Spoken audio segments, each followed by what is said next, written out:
সাধু সঙ্গীত অনুষ্ঠানে আপনাদের আমন্ত্রণ জানাচ্ছি। আমি ফাহমিদা নবী। কিছু গান করব। দেশের ঐতিহ্যবাহী যে সঙ্গীত তা হচ্ছে লোকগীতি।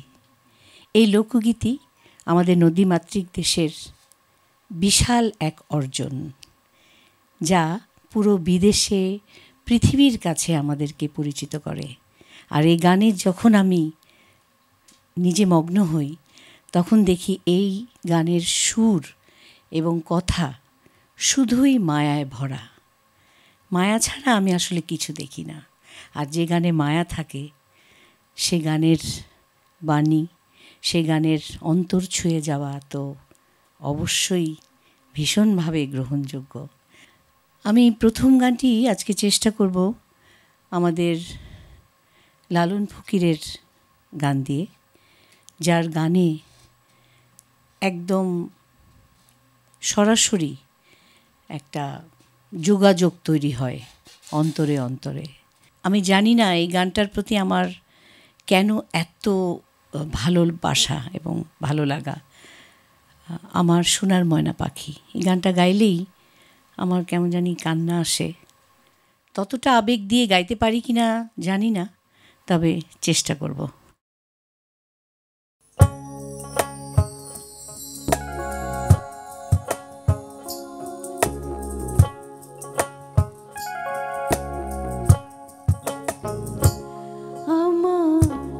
সোনার ময়না পাখি, আমার সোনার ময়না পাখি, কোন বা দেশে গেলা উড়া রে, দিয়া মোরে ফাঁকি রে, আমার সোনার ময়না পাখি।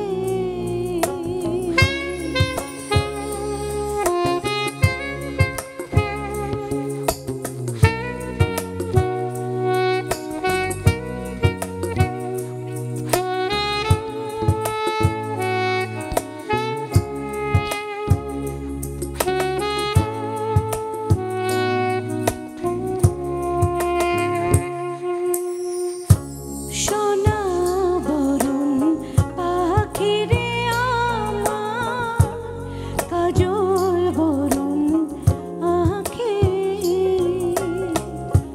সোনা বরণ পাখি রে আমার, কাজল বরণ আঁখি, দিবানিশি মন যায় রে,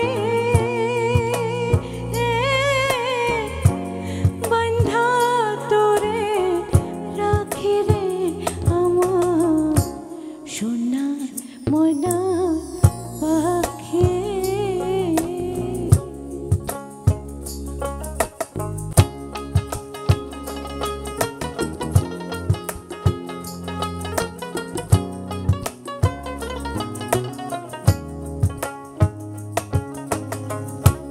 দেহ দিছে প্রাণরে দিছে, আর নাই কিছুই বাকি। দেহ দিছে প্রাণরে দিছে, আর নাই কিছুই বাকি। শত ফুলের বাসন দিয়া রে, অঙ্গে দেশে মাখি রে, আমার সোনার ময়না পাখি।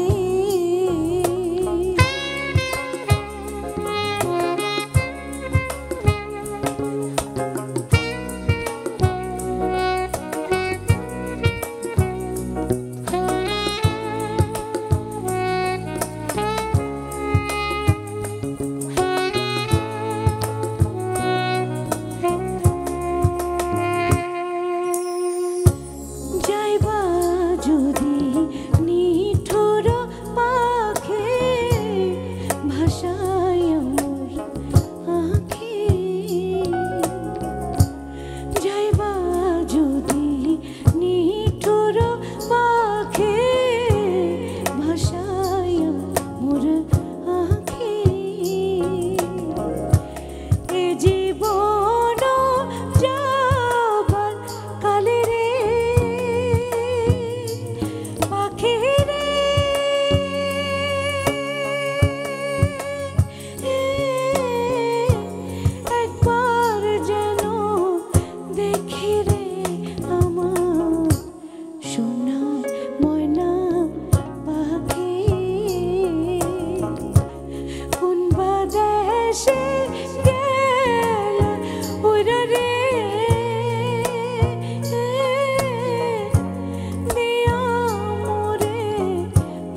শহীদুল্লাহ ফরাইজি ভাইয়ের লেখা এবং মুরাদ নূরের সুরে আমি একটা লোকগীতি করেছিলাম। ভালোই লাগে গানটা, কিন্তু কখনো গাওয়া হয়ে ওঠে না। আজকে আমি গানটা করছি, আশা করি আপনাদের ভালো লাগবে।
গাই